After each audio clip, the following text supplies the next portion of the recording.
ela é anulada. A pessoa vai sofrer consequências. Então, por que eu estou colocando essa questão? Pode vir aí, não, vamos colocar uma hipótese aqui. A liderança da igreja que está na questão política, lidando com o Congresso, lidando com o Senado, lidando com o Executivo, e está sendo pressionado, e de repente vão lá no gabinete dele e falam, se alguém da sua organização abrir a boca para falar disso aqui, vai ter sanções graves, né? Vamos cancelar aqui autorizações que haviam, nós vamos perseguir vocês, vamos acabar com vocês. Então pode ser aquela pessoa que está na liderança é um ser humano, pode ser que ele não esteja engajado nessa missão a ponto de dar sua vida pelo evangelho e ele se acovarde. Aí o que ele vai fazer? Ele vai tentar, né, fazer com que todos acatem o seu posicionamento. Não vamos falar sobre isso aqui. Só que aí você vai ter que pesar na balança. É como Pedro diante do Sinédrio. Nos compete a obedecer a Deus, não aos homens. Então você está diante da decisão. Você vai obedecer à sua liderança e ficar em paz com ela, de bem com ela. E aí onde eu até coloquei para vocês, as pessoas que olham para líderes como uma escada. Isso é um perigo. Porque quando a pessoa olha para o líder como uma escada através da qual ele vai subir e chegar a determinada posição eclesiástica, ele vai anular totalmente a sua autocrítica. Ele vai anular totalmente qualquer tipo de crítica que ele vai fazer àquela pessoa, ele não faz. Porque ele quer se aproveitar dela para algum tipo de crescimento. Agora, quando ele está de fato engajado num propósito, vou servir a Deus. Onde? Não sei. Eu vou servir a Deus se eu estiver na diaconia, eu vou servir a Deus se eu estiver varrendo o chão, eu vou servir a Deus se eu estiver na presidência aqui desse setor. Eu quero servir a Deus. Aí ele colocou como seu paradigma, seu objetivo. E aí quando chegar uma ordem dessa, não pregue acerca disso. Liderança, tá aqui o ofício, a ordem. Ele vai colocar as duas coisas. Me compete obedecer a Deus, que colocou, na palavra de Deus está lá, o registro, ou obedecer aos homens. E aí, quando ele tomar a decisão, ele vai demonstrar quem era o seu objetivo principal. Eu lembrei do testemunho do pastor Marco Romão, né? Sim. Foi pregar em Brasília, era um congresso que ia pegar, acho que era três cultos. No primeiro, ele deu aquela palavra que Deus mandou, que Sim. não agradou. Aquele que quiser guardar a sua vida, perdê-la. Olha a lógica da coisa. Aquele que quiser salvar a sua vida, perdê-la. Mas aquele que entregar a vida por amor de mim, achá-la. Então, às vezes a pessoa nunca é colocada diante dessa realidade. E quando ela se depara com essas situações, ela se vê confusa. Porque ela pensa, o que eu vou fazer agora? Minha segurança está em risco. Tenho que preservar minha vida. Tenho que resguardar a minha segurança. Tenho que resguardar meu cargo. Ou então é o seu objetivo, é o seu propósito. Não é servir a Deus, é ter esse cargo, é ter a segurança, é ter a tranquilidade. Aí onde você é defrontado com essa palavra. Se você quer proteger a sua vida, você vai perdê-la. Porque uma vez que você se tornou amigo de Deus, você é inimigo do mundo. Se você é inimigo do mundo, todo o sistema do mundo, tá certo? Está contra você. Você está nadando contra a maré, você está contra o sistema. Então, quer dizer, em algum momento você vai ser confrontado. Em algum momento você vai ser, colocado diante de uma decisão. E aí, quando você é pressionado diante dessa decisão, aí a sua verdade vem à tona. Aí cai a máscara, cai a capa, cai o fingimento, o sepulcro caiado, cai lá aquela aparência, Aí a sua verdade vem à tona. E aí, se você de fato estava afirmado em Cristo, você está disposto a pagar o preço que for. A pagar como pagaram ali diante daquela decisão. Agora, se você de fato está ainda extremamente apegado ao seu conforto, ao seu nome, não ser xingado, não ser perseguido, não ter nenhum prejuízo, meu irmão, você vai proteger a sua vida até mentindo, até blasfemando contra Deus. Aí é onde você perde. Exatamente. Aí, na verdade, você vê, não é que vai perder, é que já tinha perdido. Você nem sabia. O Senhor já olhava para... É que nem... Agora vê, outra coisa que me veio à mente. Pedro fala, Senhor, por ti eu vou até a cruz, eu vou ser crucificado junto com o Senhor, não sei o que. Jesus fala, para ele, hoje mesmo me trairás, antes do que o galo cante 3 vezes, me negarás. E aí, em outra ocasião, Cristo fala, quando te converteres, aí você vai lá e ajuda seus irmãos. Então, Cristo não tinha ilusões em relação a Pedro. Ele tinha propósito. Então, ele fala, é uma pessoa a ser lapidada. Ele vai ter que passar ainda por isso aqui, ó. Ele vai me negar 3 vezes, ele vai chorar amargamente, ele vai se arrepender, depois ele vai pensar que eu desprezo, porque quando ele se manifesta lá, Pedro se percebe que é Cristo, se joga na água e não quer falar, não quer se aproximar, até que Cristo tem um encontro com ele e pergunta 3 vezes, né? É uma coisa assim muito profunda, porque do jeito que ele nega 3 vezes, ele confessa 3 vezes. Ele foi até o âmago da questão, né? E é onde Pedro, na última, ele já está em frangalhos. Aí ele fala, Senhor, que inclusive até, acho que Jonas Madureira, não sei se foi Jonas Madureira ou se foi Luiz Saião, que explicou de uma forma muito interessante, acho que foi Jonas Madureira mesmo, que explicou essa questão da afirmativa de Cristo e da resposta de Pedro. Que Cristo pergunta para Pedro, Pedro, tu me amas? E ele pergunta, ele emprega o termo agapau, que é o grego para amor divino. E aí Pedro responde com filéu, que é o amor, mas um amor entre irmãos. Como Pedro dizendo, eu te amo, mas não te amo como tu me amas. Então tu me amas com um amor divino, perfeito, maravilhoso, completamente impossível de ser superado. E eu te amo como isso aqui, como que eu sou. Um homem falho, limitado, né? Então você tem essa... A gente ama a Deus, só que a gente não ama a Deus na proporção na qual Deus nos ama. E aí nós temos essa situação na qual Cristo, ele cura Pedro naquela situação e também faz Pedro se comprometer. Então vai e apacenta minhas ovelhas. É impressionante de tudo isso, né? Que mesmo com tanto defeito, né? Se fosse na nossa ótica, Pedro não servia mais. Ah, sim, meu Deus. Deus. Perdeu o trabalho, né? Exatamente. Mas Jesus não desprezou, porque esse fez um grande. É onde a gente tem uma perspectiva muito errada sobre as pessoas. São pessoas ainda em construção, pessoas que estão ainda sendo desenvolvidas. É aí que você vê, Jesus foi o exemplo de líder. Então, os liderados não seguiram o exemplo de Jesus. A maioria dos liderados, você vê Judas, por exemplo, Ah, sim. andavam com Jesus. E traiu. Exatamente. E tem Judas, eu cito até outro que andava com Cristo, mas não conseguia perceber a magnitude da pessoa com quem ele estava. Por exemplo, Filipe, Tomé, né, que depois a dúvida que vai manifestar. E Filipe, lá no texto de João, quando Cristo fala acerca do Pai, aí Filipe cai na besteira e fala, Senhor, mostra-nos o Pai. Ainda bem que ele fez isso, porque aí muitas das vezes nós perguntaríamos isso, e ainda bem que ele mesmo perguntou, Senhor, mostra-nos o Pai. Aí Cristo dá aquela cacetada nele. Tu estás comigo até agora e perguntas, mostra-me o Pai? Ou seja, eu e o Pai somos um. Não sacou ainda, não percebeu, não caiu a ficha? E aí é onde a gente vê a discrepância entre aquilo que Cristo é e aquilo que nós entendemos dele, né? Entre aquilo que ele revela e aquilo que nós entendemos da revelação. Então estamos sempre aquém. É onde é necessário a gente sempre se conscientizar da nossa limitação e sempre estar esperando por compreender mais a partir daquilo que o Espírito nos leva. Por isso que é imprescindível a sensibilidade do Espírito, que o Espírito é que vai revelando a nós cada vez mais acerca de Cristo, da natureza dele, da importância dele, né, acerca da vontade dele. Então, se você perde essa sensibilidade, você está totalmente perdido. Eu quero falar rapidamente sobre essas características. A apostila você lê em casa, tá? E aí, o que eu vou ressaltar?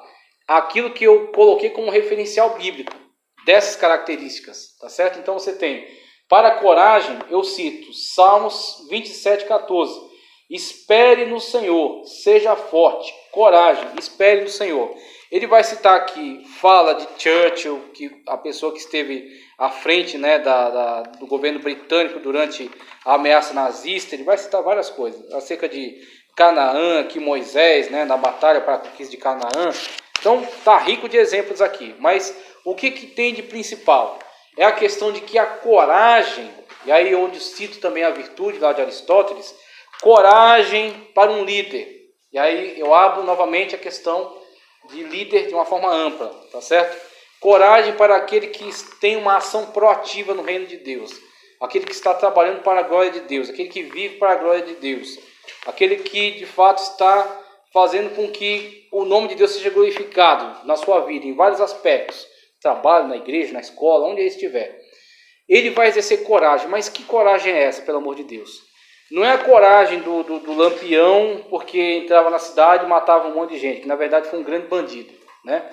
Não é a coragem de um líder militar que está engajado lá, uma ideia patriota, está defendendo seu país e os outros que se explodam.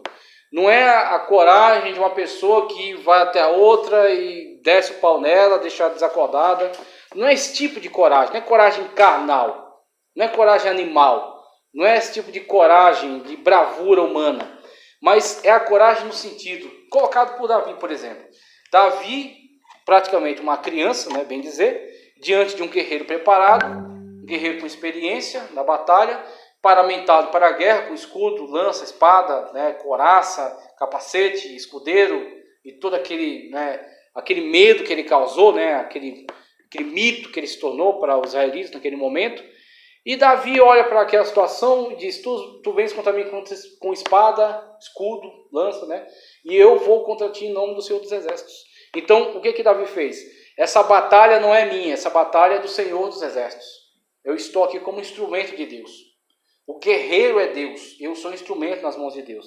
Aí onde entra uma coragem que vem de uma fé. Não é coragem humana para humilhar o outro, destruir o outro, não é que eu tenho mais conhecimento, eu vou acabar com essa testemunha de Jeová, eu vou acabar com esse adventista, eu vou destruir esse mórmon. Isso é carne, isso é sabedoria carnal, é vanglória humana. Agora, quando você tem coragem em Cristo, essa coragem ela está regada de amor. Então é coragem para a glória de Deus, é coragem para de fato fazer o evangelho prevalecer. É coragem para fazer a verdade prevalecer.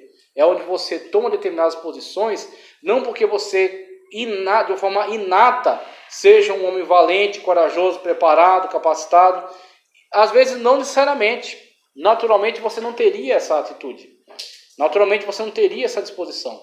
Mas essa disposição vem a você porque você está comprometido. Existe uma causa maior. Existe uma causa maior com a qual você está comprometido. Então, às vezes no seu dia a dia, a pessoa olha para você e fala, essa pessoa tem coragem de nada. Se colocasse ela em determinada situação, ela ia desistir, ela ia fraquejar.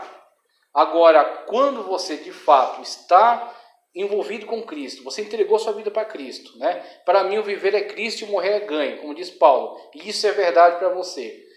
Se você for tirado da sua rotina e colocado dentro dessa situação, você não sabe de onde vai vir, mas vai vir. Porque o Espírito Santo de Deus está em você. Então o Espírito Santo de Deus é que vai despertar essa coragem. Por isso que Cristo falou, não tenha medo quando forem levados diante dos reis, diante dos tribunais, diante disso, diante daquilo. Não esteja apreensivo com o que você há de falar. Porque essas pessoas eram iletradas, eram pescadores. Mateus era cobrador de imposto, mas diante de uma situação, diante de um tribunal, por exemplo, não sei se ele teria toda essa desenvoltura, né, para argumentar, a retórica, as colocações corretas, termos corretos. Então, isso necessariamente é uma preocupação para eles. Só que Cristo falou, fique tranquilo. Porque quando chegar nesse momento, não vai ser você, vai ser o Espírito Santo de Deus que vai te dirigir naquele momento, naquela ação. Aí, o que vai dizer se você vai ou não agir no Espírito? Se você está no Espírito ou não. Se você está ali engajado no propósito correto ou não. Ou se você, na verdade, está ali pela sua própria vaidade. Se você está pela sua própria vaidade, no primeiro sinal de que você sofrerá dano, você desiste. Porque ali era apenas vaidade. Apenas vaidade humana, apenas fingimento. É sepulcro caiado. É onde eu coloco, ó, para a coragem. Esse versículo que eu citei, espere no Senhor. Tá certo? Seja forte, coragem. Espere no Senhor. Quando você espera no Senhor, é do Senhor que vem essa capacitação e essa coragem. A percepção, eu coloco ali, ó. Esta é a minha oração, que o amor de vocês aumente cada vez mais em conhecimento e em toda a percepção, conforme colocado na tradução NVI, Filipenses, carta de Paulo aos Filipenses, capítulo 1, versículo 9. Então, Paulo ele estava alimentando nos irmãos exatamente essas características, essas qualidades. Então, você tem o amor e, por causa do amor, você tem essa característica da percepção, na qual você faz uma leitura do quadro geral. Você não fica focado de forma egocêntrica no seu próprio umbigo, suas próprias necessidades, seus próprios desejos, né? Aquilo que você quer ou não quer fazer. mas você tem a percepção de olhar em volta e ver o que é preciso, o que é necessário, o que as pessoas precisam, e se colocar como aquele através de quem Deus vai trazer aquilo que é necessário, aquilo que é preciso, tá certo? Como Cristo pregando, uma multidão assistindo ali a sua pregação num lugar desértico, e aí quando chega na situação que precisa alimentar a multidão, quem é que tinha? É um garoto que estava ali assistindo e tinha 5 pães e 2 peixes. Então, os discípulos, não é que eles não tinham o mantimento, eles também não tinham a fé.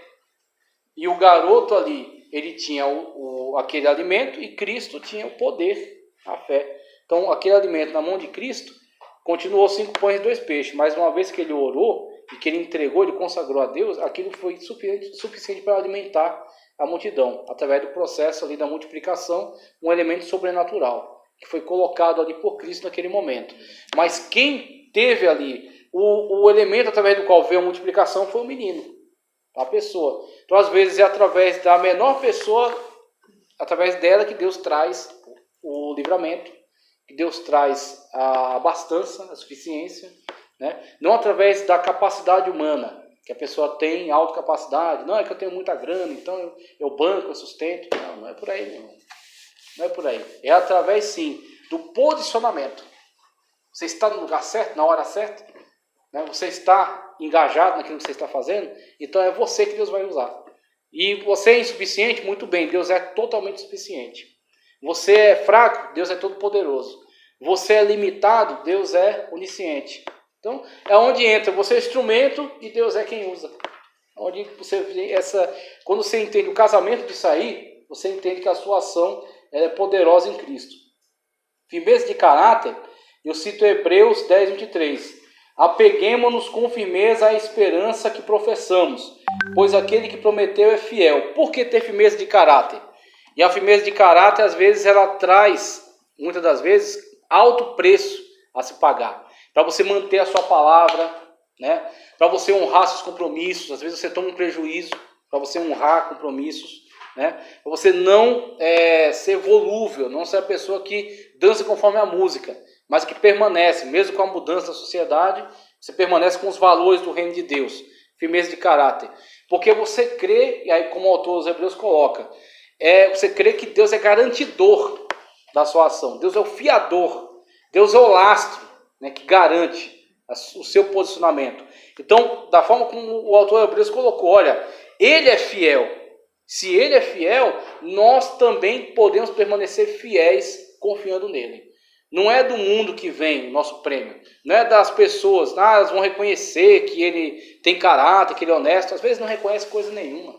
Às vezes tem você como otário, tem você como trouxa, tem você como uma pessoa, sei lá, pessoa desatualizada. Hoje o normal hoje é ser enganador, é ser malandro, é ser esperto. Não tem problema, fique em paz. Quem garante você é Deus, né? Quem de fato vai trazer a recompensa não será o mundo, e sim Deus. Então a sua ação está garantida e o autor dos Hebreus fortalece esse argumento. Sim, pode falar. Situação, quando eu trabalhava na empresa, Eles são e ele sabe quem é você. Aí ele sabe o que esperar de você e o que não esperar de você. E aí tem a coisa é que ele não contava comigo porque sabia que eu não ia ir para fora. Aí essa marca ficou, meu irmão. Eu queria sair fora. Exatamente. Talvez você tenha perdido algumas Eu coisas. saí da empresa por quê? Entrou uma pessoa no suprimento, eu comprava um material de R$110, R$120, chegou um cara comprando uma... Aí eu até comentei com alguns... E onde você vai ver a verdade do evangelho ou você vai ver a falsidade, né?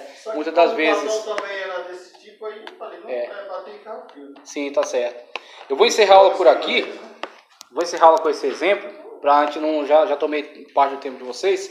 Página 36. Página 36, quando a gente retomar, eu vou falar de sugestibilidade e de iniciativa. Eu dou sequência a partir dessas características aqui. Tá certo? Terminei em firmeza de atitude, ou firmeza de caráter. Dia 5 para conseguir.